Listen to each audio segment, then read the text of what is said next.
arrested, tortured, imprisoned the U.S. contractors abandoned in Kuwait.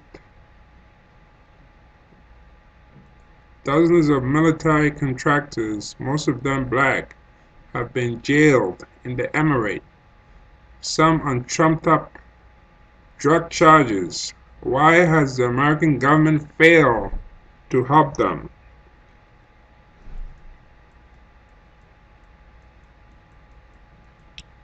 On the first night of the Republican National Convention, the opening video asserted that America treats all its citizens equally, regardless of race. But at the midway point of the event, things took a dark turn. Images of razor wire and jail bars flashed. American hostages, a deep voice in tone, forgotten and wasting away in far-off prisons, wrongfully detained by foreign governments. Americans were beaten, abused, starved, and left for dead until President Donald Trump stepped in. A montage of news clips showed Trump welcoming recently freed Americans at airports and news conferences. And then the feed cut to the White House, where Trump sat, flanked by 6 former presidents, 5 of them white, among them a Navy veteran, a missionary, and 2 pastors who have been accused of crimes, including currency smuggling and stockpiling weapons. They thank him for securing their releases. Perhaps no other president has made the mistreatment of Americans imprisoned abroad so central to his administration's identity. The president seems to relish personally elevating these cases into geopolitical issues, even going so far as to threaten Turkey on Twitter with economic sanctions over the imprisonment of Andrew Brunson, one of the evangelical pastors. And after Otto Warmbier, a university student, was fatally brain damaged while incarcerated in North Korea, Trump made the tragedy integral to the administration's confrontation with the dictatorship over its nuclear threat, pledging to honor Otto's memory with total American resolve in the 2018 State of the Union address. I am very pleased to let everyone know that we brought back over 50 hostages from 22 different countries, Trump announced during the convention. We are very proud of the job we did, the video over voice declared. No American should ever be left behind. But when Nicodemus Acosta, a black Navy veteran, heard the president's claim, he knew that this was not the full story. Acosta had recently spent over a year in prison in Kuwait for dealing marijuana, a crime he had not committed. But despite his military service and glaring problems with the Kuwaitis case, he felt that he had been completely abandoned by his government, and Acosta knew that he was not alone. Though he had been liberated from Kuwait custody, let's see, right? He had left a number of men behind in the Emirates' notorious Central Prison Complex. A total of 28 Americans have done time there for drug offenses over the last 5 years and received little help from the State Department, whose obligations to them are somewhat limited. And yet, the specifics of their cases suggest that more could have been done. All of these Americans share uncannily similar stories.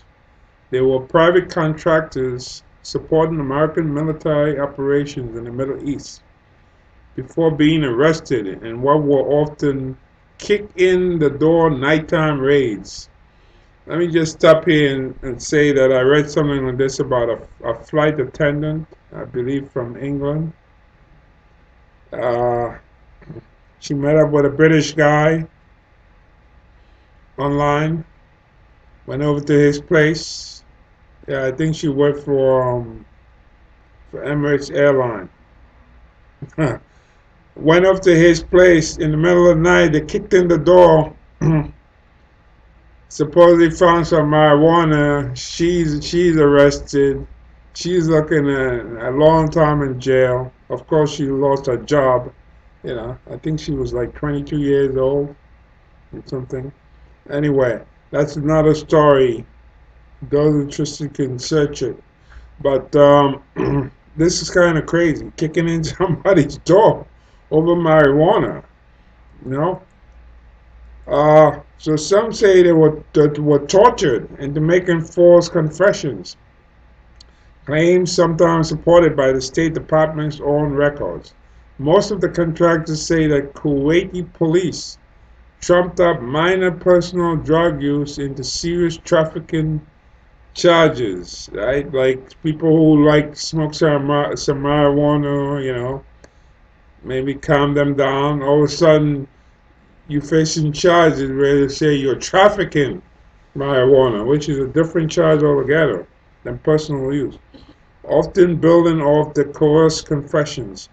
All say they were convicted without due process under Kuwaiti law.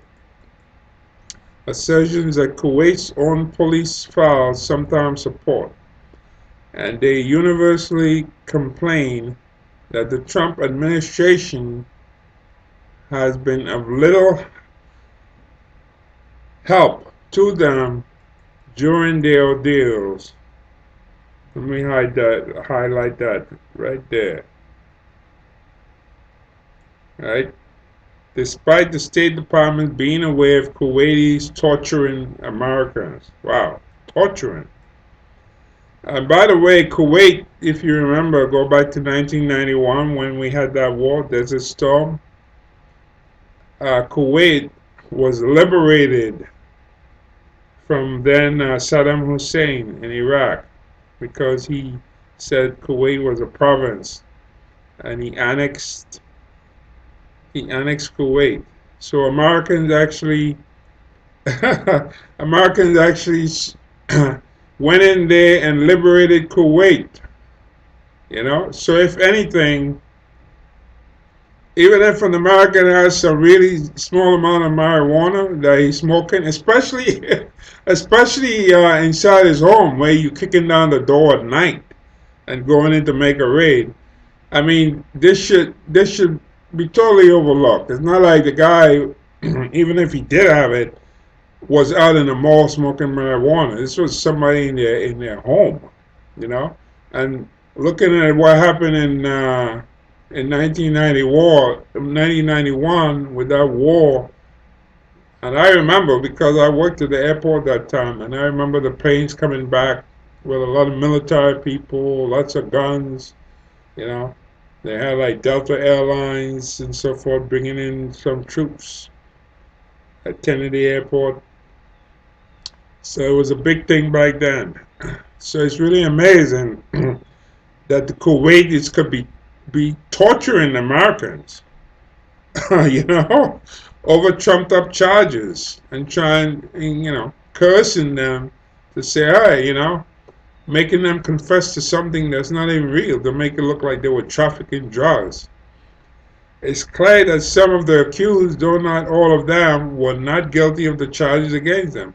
But regardless, the United States has some basic responsibilities to the welfare of all its citizens imprisoned overseas. And frequently, especially under this administration, it goes above and beyond those obligations. Acosta and others believe there's a simple reason that their predicament has been overlooked: race. See that? I'm going to highlight that. All three of these, all but three of these contractors are black. Not one of them is white. Okay, so if If they all of them, all but three of these contractors are black. So mostly black people, so it's easy to forget about them. This article is the result of 2.5 years of reporting and is based on dozens of interviews with the prisoners over their contraband cell phones. State Department officials, Kuwaitis, the prisoners' families, private military contractors, and experts in international law and military contracting. It draws from extensive State Department records and hundreds of pages of Kuwaiti government files, including police reports.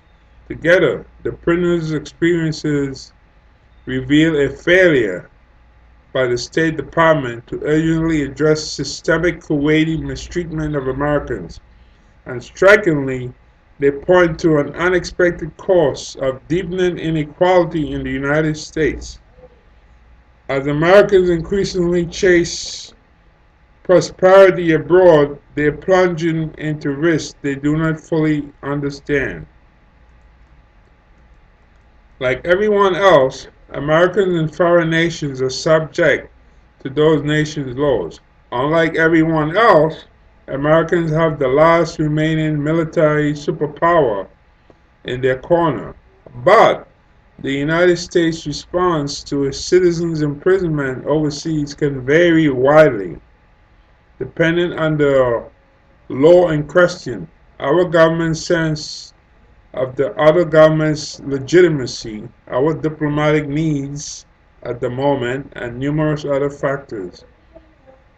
These prisoners' welfare is technically the responsibility of the State Department, though actually it has no concrete guidelines for tending to them.